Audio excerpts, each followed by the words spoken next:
This is the Global Podcast Network, where executives and professionals connect, share, and inspire. Stay tuned for the conversations that drive success.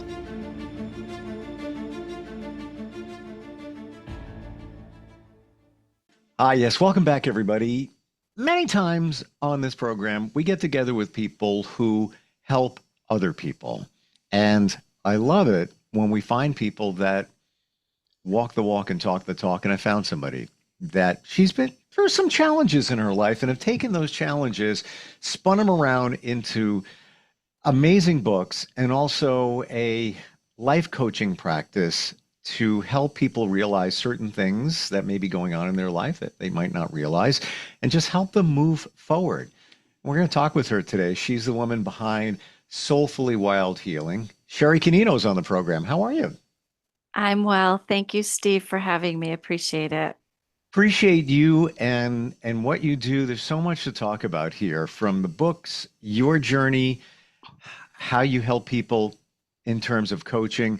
One of the things I detect is narcissism. That seems to be a common theme, at least in one of your books. Was that dealing with a narcissistic family member one of your biggest challenges growing up?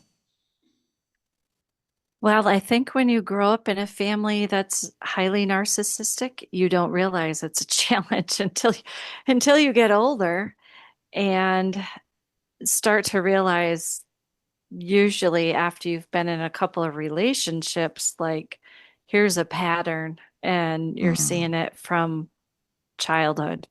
You know, oftentimes when others talk about narcissism, it's never referred to within the family. It's usually in a relationship, you know, a partnership, that type of dynamic, but usually don't talk about it or see it, or people admit it, that it's connected to, you know, a family situation. So what I think I'm hearing from you, Sherry, is that that was part of your childhood and you realized it later in life, or maybe only realized it later in life, when you were involved in relationships with somebody who was a narcissist. Am I hearing that right? Yes. Mm-hmm. Yeah. Would you say that that's all part of the classic notion that we gravitate toward what we're familiar with and we pick certain relationships because they feel comfortable? Why? Because that's what we had in our childhood. Yeah, very similar to what a narcissist, their cycle. Us, even non-narcissistic people, will try to heal what was, the traumas in our childhood in our adult relationships. Yeah, I totally get it. I'm always transparent, and this is my view of that. I find myself being the magnet for people with anxiety. I don't know why. It's like I'm not a therapist, but they show up in my life, and then I thought about it. Why is this happening? And then I traced it back. My mom had anxiety. Never even thought of it as a kid, and then I had a little bit, but not like classic anxiety, and I didn't even realize it until later in life when I put those things together. I don't have any anxiety now. Everything's, but it took time to figure that out and walk through that journey.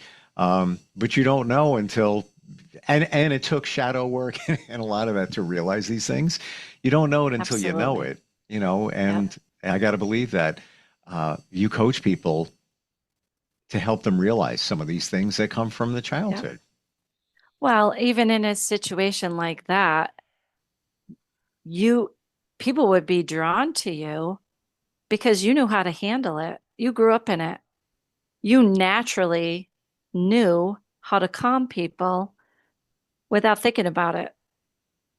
It's true. And that leads us to, why does that happen? It's my belief, and I really would love your feedback on this, that we project energy out to others and they pick up on it and then they gravitate toward us. So whether it's, had a narcissistic situation growing up, you throw that out there and somebody picks up on it and like, oh, yep, she's the one, or oh yeah, he's the one. He's the He can help me with that anxiety. It's not intentional. It just happens that way. Do you think that that's what's going on there? Yes. Excuse me. Yes. And also, we're drawn to what's familiar. So, Absolutely. more times than not in narcissistic relationships, we're the one that's drawn to that person. They're Mm, not, the narcissist isn't necessarily drawn to us. We're drawn to them because it feels familiar. And our, the body keeps the score, right? Our body is like trying to heal that trauma from the past. And what better way to do it than to find somebody very similar to a parental figure that you had that situation with, and you're trying to go through the motions again and make it right, so to speak. mm. The familiarity is so classic in all of this. We crave what's comfortable, and then that's comfortable. Now, your book is called, one of your two books, it's called The Silent Abuse. Using that title, can you take us back to your childhood and just what prompted that book? Well, my childhood wasn't really what prompted the book, but it really stemmed from I've been in three narcissistic abusive relationships. Two were diagnosed narcissists. So, um, I guess I would say, you know, when I started doing the deep dive, I had already seen the situation with my family in the past, and I knew that I had been narcissistic. My mom would have been borderline, high narcissistic traits. My dad would have been classic narcissism. Um, and, you know, you grow up in chaos, you get used to chaos, Hmm. and you live in chaos, and you're drawn towards chaos when your life is calm. It doesn't feel right. I have a friend, funny you should say that. I have a friend that and she deals with anxiety and some other things, but just what you said, when things calm down, that's when she gets triggered because she's not used to it. Yeah. Wow. Mm. Yeah. Why did you call the book The Silent Abuse? Because even for the people that are in it, it's silent. You don't know it's happening. A lot of it is very much psychological. It's not always what everybody thinks like physical. Mm. It's all the psychological and mental abuse that goes on that then you grow up and you're like, what's wrong with me? I have all these toxic relationships. Why can't I pick right? Mm. And then you really, like you said, you start doing the deep dive and you start doing the shadow work and you start seeing where everything points back to not do as I say, not as I do, because it's just ingrained in you. You just learn it. And this is why you hear many women say, "There aren't there any normal, nice guys out there? Why do I keep the ones I keep finding? They're no." And then I have male friends that say, "All women are crazy." There's another one. Look at here's more evidence of it, and it probably traces back to past relationships. But I almost don't want to say this, but you asked for it in some regards. Mhm. Yeah, maybe not intentionally asked for it, but it showed up for a reason. And then you have a jaded picture of what's out there. Well, if we don't take accountability, right? So if we don't say, oh, yeah, I can see that I was being drawn to that type of person, I was being drawn to that facade. And I'm not saying take accountability for the fact that somebody abused you, because that's never right. And I never blame the victim. But if we're just like, oh, well, it's all their fault and they were drawn to me, and we don't take accountability, then we're being narcissistic in actuality. So, you Yeah, know, we have to see our part in the situation. sure. Well, it's a relationship, takes two. Yes. It could be somebody could do something horrible, but and the scale could tip like that, and it could be 80-20%. But Yeah. it takes two. Um, Yeah. do you feel that many people in narcissistic relationships, whether it's younger people and parents, whether it's partnerships, whatever, most don't even know what's going on. They have no idea that this person is a narcissist. Yes, or you get the other side of the coin where everybody thinks everyone is, Hmm. which is a lot. It's become a buzzword. And I will Yeah. say that there's a lot of people that are highly narcissistic, but there's healthy narcissism, there's toxic narcissistic traits, and then there's the full-blown NPD, narcissistic personality disorder. And I get a lot of people who want me to diagnose their significant other Mm, like via Zoom. And I'm like, first of all, I'm not even meeting with the person, and it does take time. I I'm sorry, I'm not going to do that. But if you're in a toxic relationship, let's work on that. mm. You said something that stopped me in my tracks a moment ago, and you said healthy narcissistic relationship or something to that regard. Healthy narcissism. Please Well, explain. I'm not getting so it. if you or I didn't have any type of healthy narcissism, meaning putting ourselves first, we'd never take care of ourselves. Okay. Hmm. Looking out for ourselves, understanding we're in a toxic relationship, but we need to choose for us and leave. There's healthy narcissism. It's when it becomes malignant that it turns into a whole nother situation. So why don't we go back to basics right now and define a narcissist? And there can be variations here and there, but broadly, how would you define it? Well, they're usually very grandiose, meaning they have a hierarchy. It's not just like, oh, I'm so great. A lot of people think that that's what it is, but no, they literally believe that they are better than everybody else. So that's, I mean, there's the different criteria. There's so much to get into, but Sure. even just with something like that, to try to get people to understand, like, we all have things that we see ourselves better than others about, Hmm.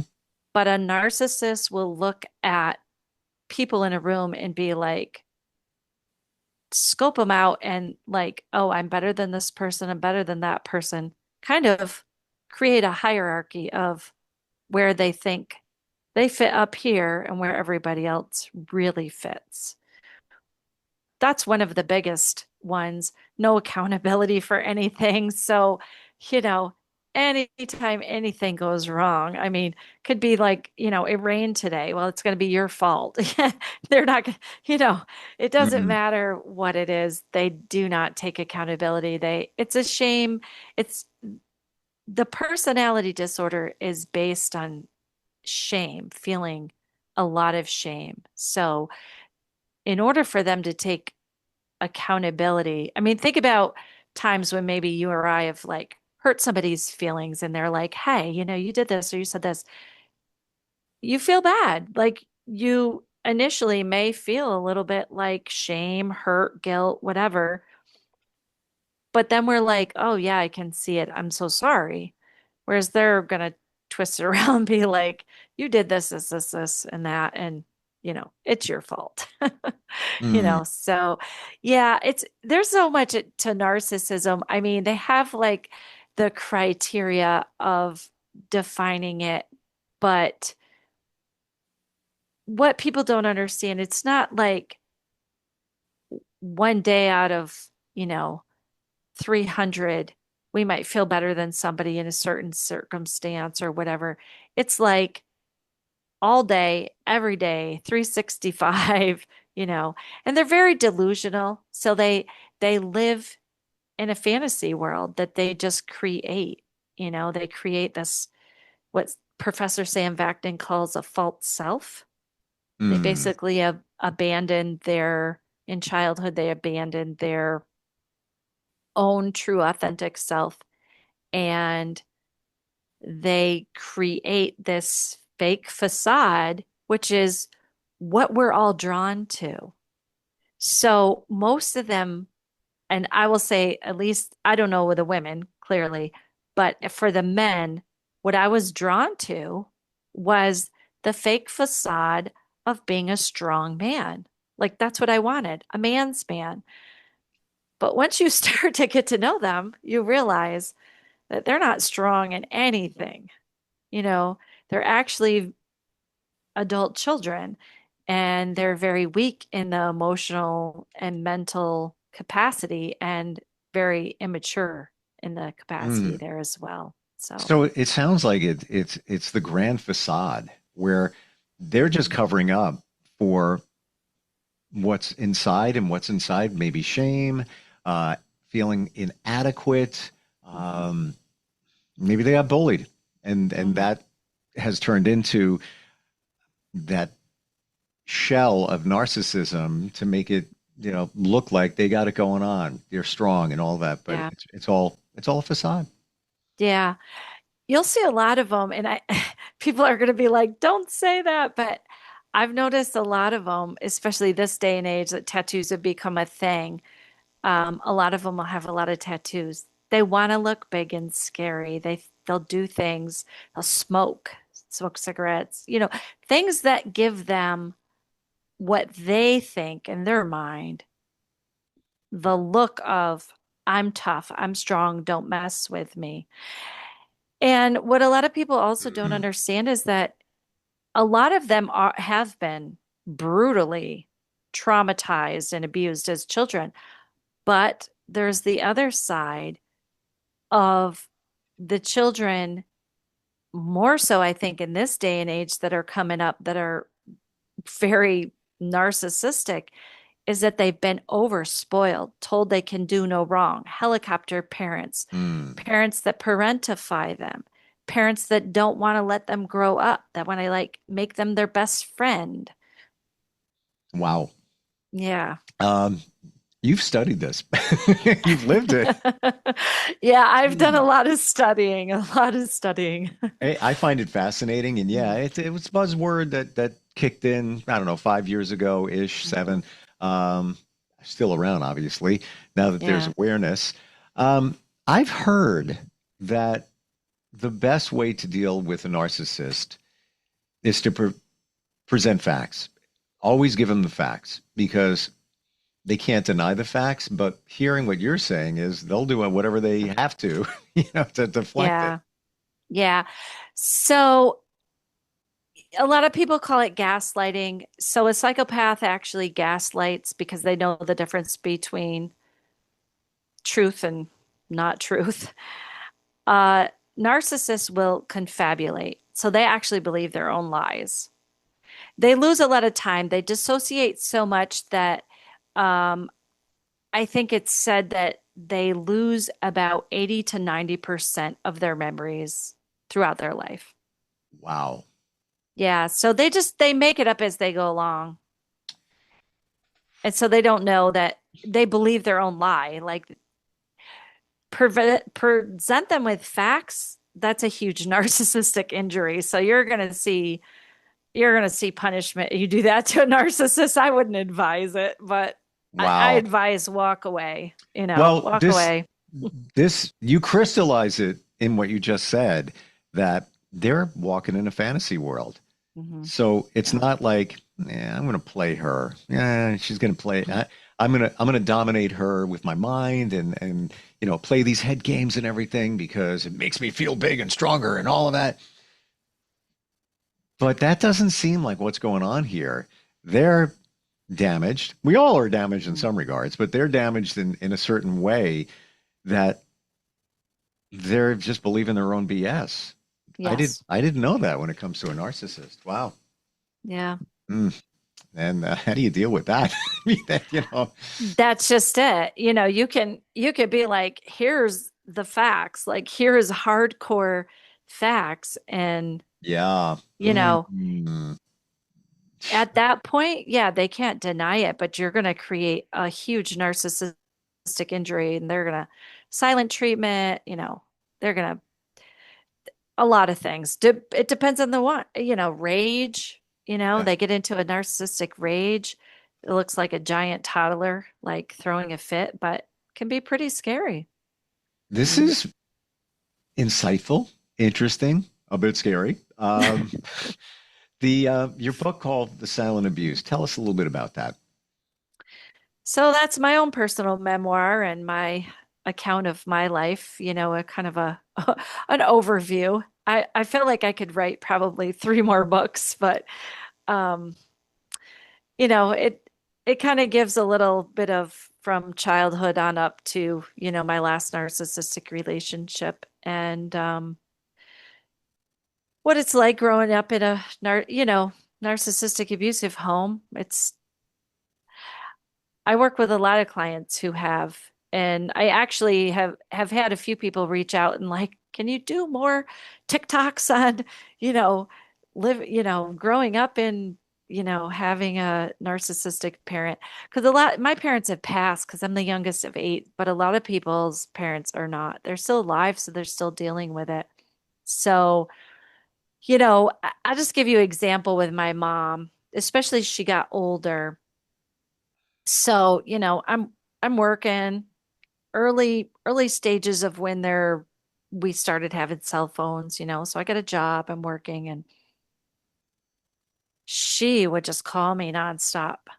My office phone, my work phone, my office phone. Like, if she couldn't get a hold of me, she would just keep calling and calling and calling.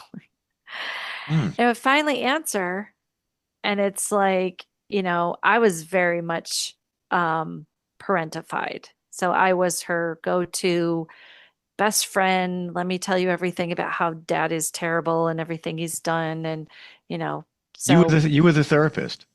yeah, yeah, Hmm. yeah, from like 5 years old. So, you know, they're like, I hate to say they're crazy, but they have crazy behaviors.